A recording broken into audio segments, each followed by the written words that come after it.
यकीन मानिए दोस्तों, इस धरती पर सिर्फ इस्लाम ही एक ऐसा धर्म है जो पूरी दुनिया में अमन और शांति कायम कर सकता है। इस्लाम शब्द का मतलब ही होता है शांति। कुरान में अल्लाह ताला फरमाता है कि अगर किसी ने एक बेगुनाह इंसान की जान ली तो मानो उसने पूरी इंसानियत का कत्ल किया, और जिसने किसी एक इंसान की जान बचाई तो मानो उसने पूरी इंसानियत की जान बचाई। मोहम्मद सल्लल्लाहु अलैहि वसल्लम ने फरमाया कि अगर किसी मुसलमान ने किसी बेगुनाह गैर मुस्लिम पर जुल्म किया तो मैं कयामत के दिन उसके खिलाफ गवाही दूंगा। आज पूरी दुनिया में मुसलमानों पर जुल्म हो रहा है, चाहे अमेरिका हो, फ्रांस हो, इजराइल हो, चीन हो या फिर हमारा देश भारत हो। हर कोई मुसलमानों से नफरत कर रहा है, मगर दूसरी तरफ अरब मुल्कों में जहां लाखों गैर मुस्लिम रहते हैं, कमाते खाते हैं, फिर भी वहां उनको मुसलमान कोई तकलीफ नहीं देते। यही तो इस्लाम सिखाता है। इस्लाम सिखाता है कि अगर तुम्हारा पड़ोसी गैर मुस्लिम भी है तब भी तुम उसका ख्याल रखो। इस्लाम ही है जो पूरी दुनिया में भाईचारा कायम कर सकता है।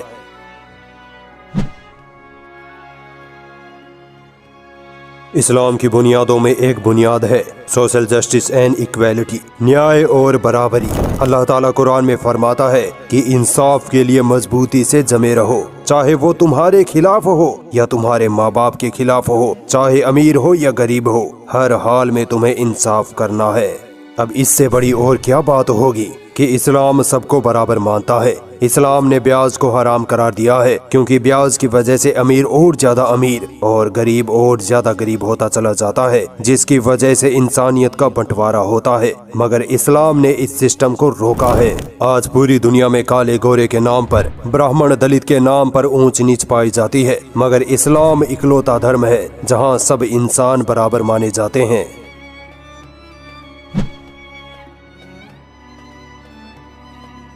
पाकी आधा ईमान है।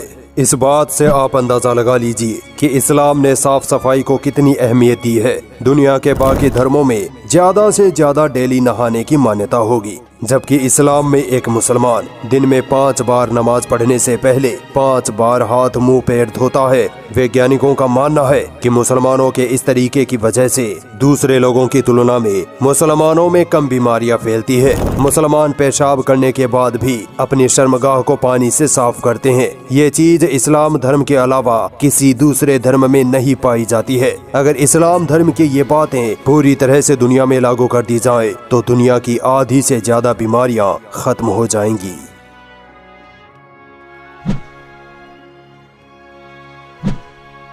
दोस्तों, अगर आज पूरी दुनिया में इस्लामी निजाम लागू कर दिया जाए तो दुनिया की हर महिला खुशी से झूम उठेगी।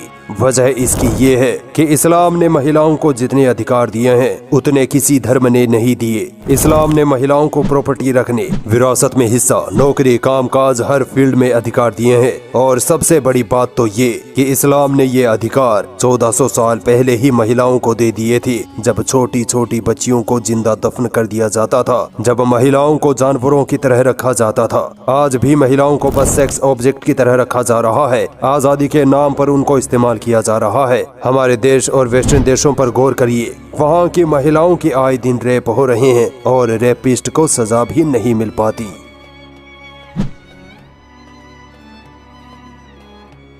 अगर आप गौर करें तो पाएंगे कि दुनिया जितनी तरक्की करती जा रही है उतनी ही बुराइयां फैलती जा रही है। चोरी, डकैती, रेप, मर्डर सब आम हो चुके हैं। यानी इंसानों में अब अखलाक खत्म हो गया है। इस्लाम धर्म एकमात्र रास्ता है जो इन बुराइयों को जड़ से खत्म कर सकता है। एक तरफ वेस्टर्न कंट्रीज हैं जहां खुलेआम नंगापन, शराब और बुराइयां हो रही हैं, उनमें कोई मोरालिटी नहीं बची है, कोई रहने की तमीज नहीं है। दूसरी तरफ अरब देश जहां आपको कोई भी बेहयाई नजर नहीं आएगी। कुरान का मेन मकसद ही यही है कि इंसान को एक अच्छा इंसान बनाया जाए, दूसरों को रिस्पेक्ट देना, बुराई को बुरा समझना। इस्लाम इसे सबसे ज्यादा अहमियत देता है। दुनिया का सबसे अखलाकी इंसान पैगंबर मोहम्मद सल्लल्लाहु अलैहि वसल्लम गुजरे हैं। उनसे ज्यादा अच्छे अखलाक और किसी के पास नहीं हो सकते।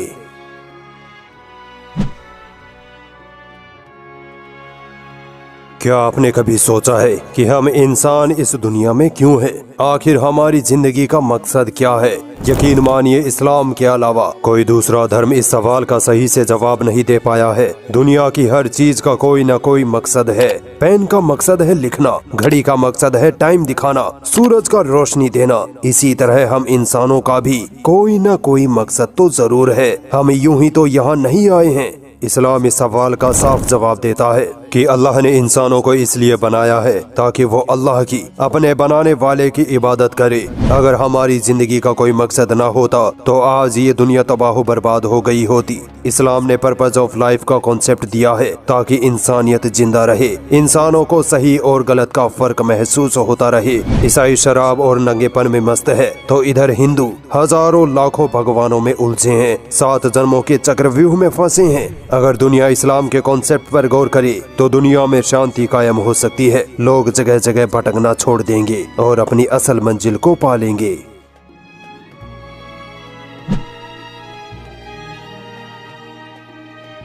किसी भी चीज को संभालने के लिए उसका एक लीडर होना जरूरी है। सोचिए, अगर हमारे देश के 100 प्रधानमंत्री होते, 100 राष्ट्रपति होते तो क्या देश चल पाता? नहीं, सब आपस में लड़कर देश को बर्बाद कर देते। ठीक ऐसे ही इस पूरी कायनात को संभालने वाला भी एक ही है, वो है अल्लाह। इस्लाम एकेश्वरवाद का कॉन्सेप्ट रखता है जबकि बाकी हर धर्म में एक से ज्यादा खुदाओं का कॉन्सेप्ट है। यही वजह है कि इस्लाम के अलावा हर धर्म में कंफ्यूजन पाई जाती है, किसको पूजें किसको छोड़ें।